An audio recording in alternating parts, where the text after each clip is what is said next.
जो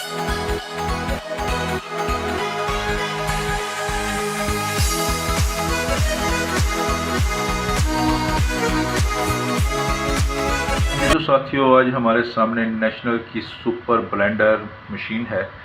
तो इसके अंदर नुक्स यही है कि ये भी नहीं चल रही। इसको हम खोलते हैं, खोलने के बाद यानी कि ओपन करने के बाद इसको चेक करते हैं कि इसके अंदर कौन सा फॉल्ट है। आया कि इसके इस स्विच के अंदर मसला है, इसकी केबल के अंदर मसला है, इसकी फील्डों के अंदर मसला है, इसकी आर्मेचर जो है उसके सेगमेंट ख़राब हैं, कॉमोटेटर ख़राब है, या फिर इसके जो बुश हैं कार्बन बुश ख़राब हैं, या उसके होल्डर जो हैं उनके अंदर मसला है। एक ही वीडियो के अंदर हम सारे मसाइल जो हैं वो इसके हल नहीं कर पाएंगे। तो लिहाजा सबसे पहले तो अभी हमने इसका जो इसके ऊपर कपलर लगा हुआ है इसको खोलना है। इसको खोलने के बाद हम फिर इसके बाकी जो नुक्स हैं उसको चेक करेंगे कि इसके अंदर किस जगह पर नुक्स मौजूद है। साथियों, हमको इसके कपलर को खोलने के लिए ज़्यादा टूल्स की ज़रूरत नहीं है। एक हमारे पास स्क्रू ड्राइवर हो और एक हमें प्लायर की यानी कि प्लास की हमें ज़रूरत है। इन दो चीज़ों की मदद से हम इसके कपलर को यहाँ से खोलेंगे। ये कपलर भी मुख्तलिफ़ किस्म के हो सकते हैं।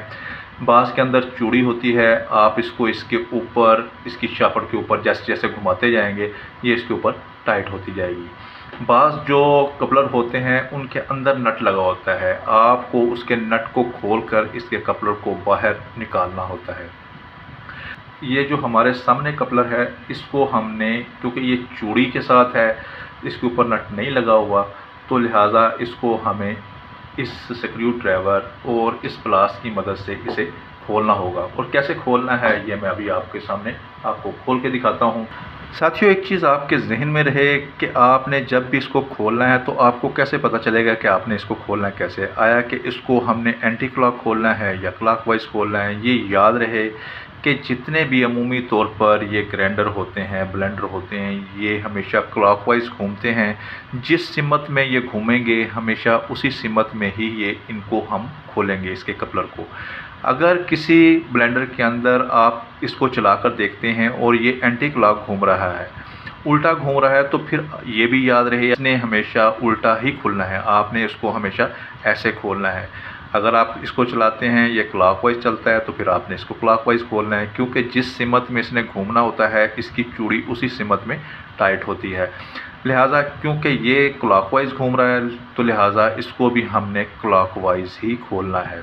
तो साथियों, आपने पेचकस और प्लास लेना है और ये याद रहे कि इसके अंदर जो मोटर इस्तेमाल होती है इसको 2 पोल की मोटर भी कहते हैं और यूनिवर्सल मोटर भी कहा जाता है।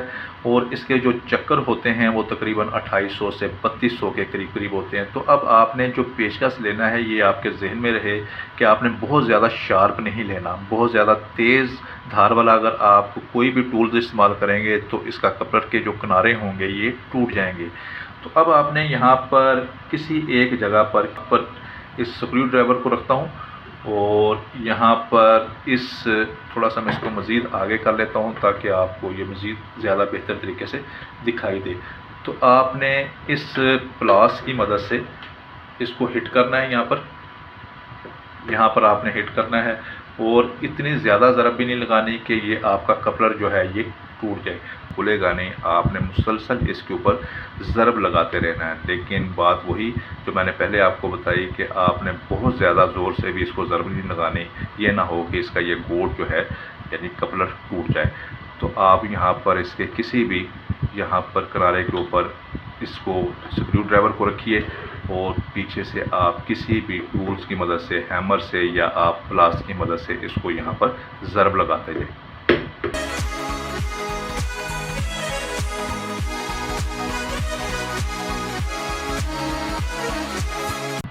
मुसलसल ज़रब लगाने से आप साथियों देख सकते हैं कि अब हमारा जो कपलर है वो बड़ी आसानी के साथ यहाँ से खुल चुका है। तो आप बड़ी आसानी से इसको इसी तरीके से खोल सकते हैं। और आपने जब लगाना है तो ये एंटी क्लॉक ये इसको आप टाइट करेंगे तो ये यहाँ पर कसा जाएगा। तो साथियों, इसके अंदर फॉल्ट क्या है, ये क्यों नहीं चल रहा, क्यों नहीं घूम रहा, तो ये हम अगली जो वीडियो होगी उसके अंदर इसके नुक्स को तलाश करेंगे। इस वीडियो को हम यहाँ तक ही महदूद रखते हैं। उम्मीद करता हूँ कि साथियों आज की वीडियो आपको पसंद आई होगी। जल्द मिलते हैं एक नई वीडियो के साथ, तब तक के लिए इजाज़त। अल्लाह हाफ़िज़।